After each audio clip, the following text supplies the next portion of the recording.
What is going on, everyone, and welcome back to another episode of Izzy's Retro Video Game Reviews. And on this episode, I'm gonna have a little bit of an attitude. You know why? Because we're talking about WWF attitude. Oh man, see what I did there? Man, no, in all seriousness, man. 1999, man. I remember I remember seeing this commercial plastered all over Raw and Superstars and Sunday Night Heat, man, and just looking forward to playing it because I was a huge fan of its predecessor, the WWF Warzone, which features Stone Cold Steve Austin on the cover, man. That one had a really weird feel to it. It had the elevators and stuff the menu was like a warehouse menu, and you would pick superstars and they would be like going up and down in elevators and stuff like that, and it was a little bit of a weird aesthetic to it, but still a cool game to me. And then with WWF Attitude, man, that just took it to a whole new level because you had updated rosters, updated graphics, and a a brand new career, a better career mode than Warzone had. Create the creation suite and all of that. Create an arena, create a wrestler, all that good stuff. Create a pay per view, and it was all there. WWF Attitude is also the last WWF game to feature Owen Hart because Owen Hart passed away on May 25th, 1999. I think about a month and a half before this game came out, so he did make it into the game, and the fine folks at Acclaim decided to dedicate the game to him. And if you, as soon as you boot up the game, no matter if you have it on N64, Sega Dreamcast, or PlayStation One, you'll see in loving memory of Owen Hart, and then you'll see a great picture of him, and he was definitely part of the game. As for it had a bunch of like crazy unlockables too. I mean, you could unlock Al Snow's head. You could unlock Shawn Michaels. You could unlock China. Who else was an unlockable in that in WWF Attitude, man? I believe Shane McMahon.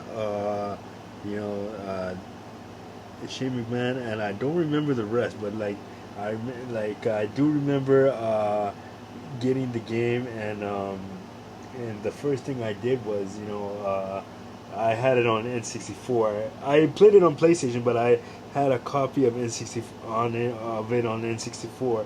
And what happened is the N64 version is missing the opening video that you get on PlayStation 1 and Dreamcast. There's an opening highlight video on the Dreamcast and PlayStation versions, but you don't get that on the N64 because apparently there was not enough space on the cartridge to fit the video. So you just get the loading screen. You don't get the opening video that you do the opening highlight package, which is kind of a bummer. But you understand, as I was older, you understand why, because you start to understand the difference between CDs and cartridges and stuff like that, and you can't fit as much as can't fit as much on a cartridge as you can on a CD. But but what do you call it, man? It was just a great time, man. Summer of '99. I just graduated fifth grade and was on my way into junior high school, just having a hell of a time, man.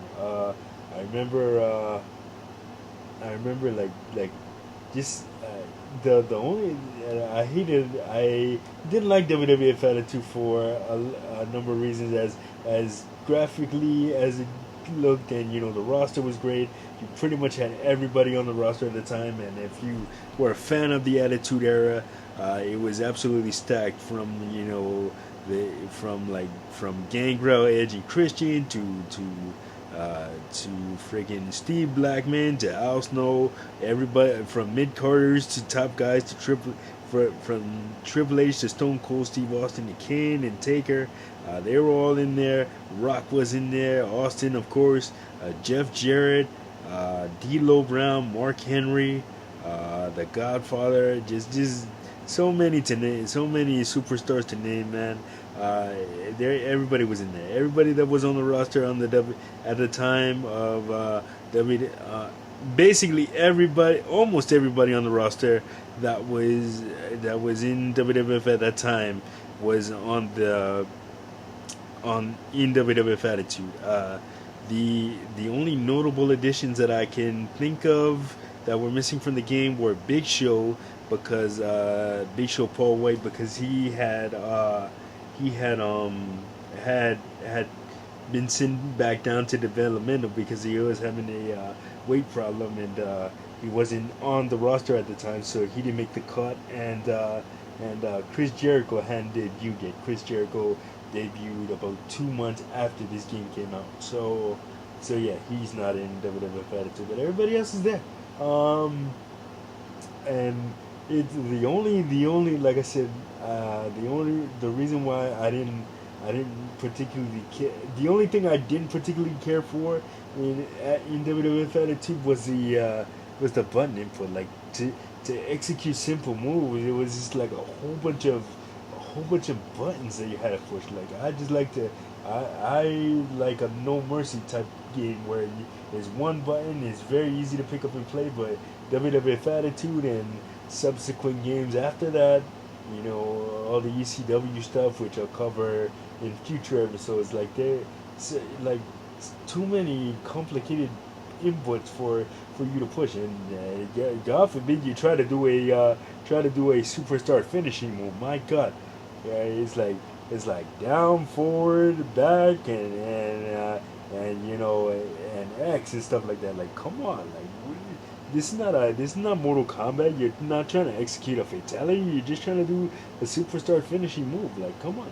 And even a suplex required 3 or 4 button commands, to do, man. So it's like, why complicate things? Just keep it simple. But yeah, what I did like was the creation suite and the career mode and stuff like that. I liked all of that. That was pretty cool. But man, WWF Attitude for me, it was a great time. It was a great time to be a wrestling fan, and it was a good game, man. I have a lot of fond memories playing WWF Attitude, especially. So here's a little bit of funny anecdote before we get out of here, man. When the game first came out, I remember going to rent it from Blockbuster on the day that it came out, and I had a very, very bad neck spasm. Like, I don't know what happened. Maybe I slept on my neck wrong the night before, or couldn't sleep from excitement. I don't know what the deal was, but I remember having a really bad neck spasm when WWF Attitude came out, and I begged. My mom's like, hey, feel better, and then I'll rent it for you or I'll buy it for you. And I'm like, no, I gotta have this right now. I've been waiting to play this. I've been waiting to play this, and damn it, I'm gonna play. So I remember just battling through intense pain, staring at a screen for 2 hours on top of having a neck spasm to play this game, man.